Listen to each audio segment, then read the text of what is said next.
I never imagined my life would spiral out of control in such a spectacular way. One moment, I was a loyal wife, a dedicated partner to my husband, living what seemed to be a picture-perfect life. The next, I was caught in the middle of a scandal so explosive it would shatter everything I held dear. It all started innocently enough. At least, that's what I told myself. My boss, David, was charismatic, powerful, and knew how to make people feel seen. Working under him had been both a privilege and a challenge. He demanded excellence, but he also recognized talent when he saw it. Over time, our professional relationship began to blur, and I found myself drawn to him in ways I couldn't explain or justify.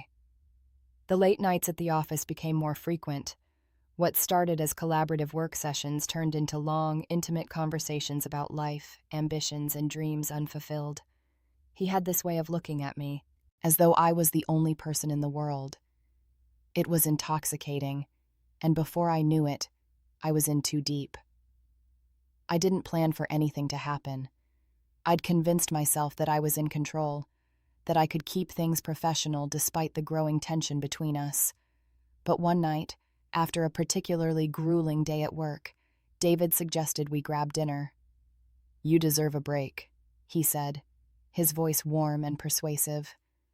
I hesitated, but my resolve crumbled when he added, "Just one dinner, no strings attached."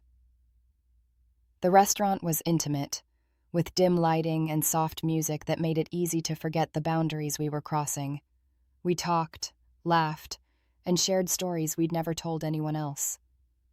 By the time we left, the line between right and wrong had blurred beyond recognition. When we arrived back at his car, he leaned in. I told myself I should pull away, that I should stop this before it went any further.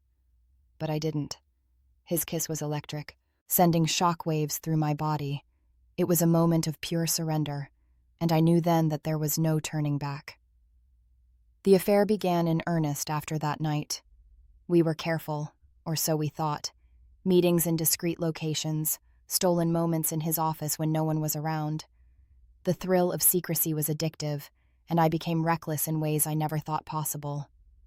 My husband, Mark, was trusting to a fault. He believed the late nights were for work, the missed calls a result of being too busy. I hated lying to him, but I couldn't stop. David had awakened something in me that I couldn't ignore. The double life I was leading began to take its toll. The guilt was suffocating, yet I couldn't bring myself to end it. David made me feel alive in ways I hadn't felt in years. With him, I wasn't just a wife or an employee. I was a woman, desired and valued. But the cost of that feeling was higher than I could have ever anticipated. Everything came crashing down on a night I'll never forget. David and I had planned to meet at a hotel after a company event. Mark thought I was out of town for work, and I'd gone to great lengths to cover my tracks. But fate has a way of unraveling even the best-laid plans. We'd just settled into the room when there was a knock at the door. My heart froze. David looked at me confused as I stood there paralyzed by fear. "Room service!" a voice called out. David opened the door, and in walked Mark, holding a camera. The room fell silent, the air thick with tension. Mark's face was a mixture of heartbreak and fury as he raised the camera and began recording. "Smile for the evidence," he said bitterly. I tried to speak, to explain, but no words came out. David stood there, his confidence shattered, as Mark captured every humiliating detail. When he was satisfied, he turned to me, his voice trembling. "You think I didn't know? You think I'm an idiot?" I wanted to scream, to beg for his forgiveness, but all I could do was cry. Mark stormed out, leaving me standing there, my world collapsing around me. David tried to comfort me, but his touch felt wrong, tainted by the betrayal we'd committed. The days that followed were a nightmare. Mark filed for divorce, using the video as leverage to ensure I walked away with nothing. He sent the footage to my family, my friends, even my coworkers. The shame was unbearable. I lost my job, my reputation, and the life I'd built. David tried to reach out, but I couldn't face him. Our affair had destroyed everything. and I couldn't look at him without feeling the weight of what we'd done.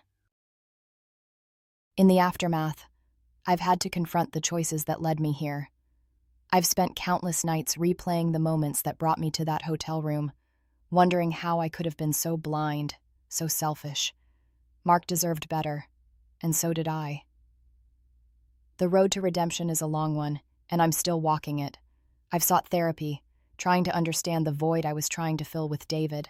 I've reached out to Mark, not to ask for reconciliation, but to apologize, to acknowledge the pain I caused. He's moved on, and I'm happy for him. He deserves a fresh start, free from the shadows of our past. As for me, I'm learning to forgive myself, to rebuild my life piece by piece.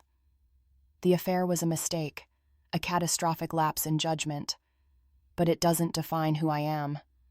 I've learned the hard way that actions have consequences, and the price of betrayal is one I'll carry with me forever.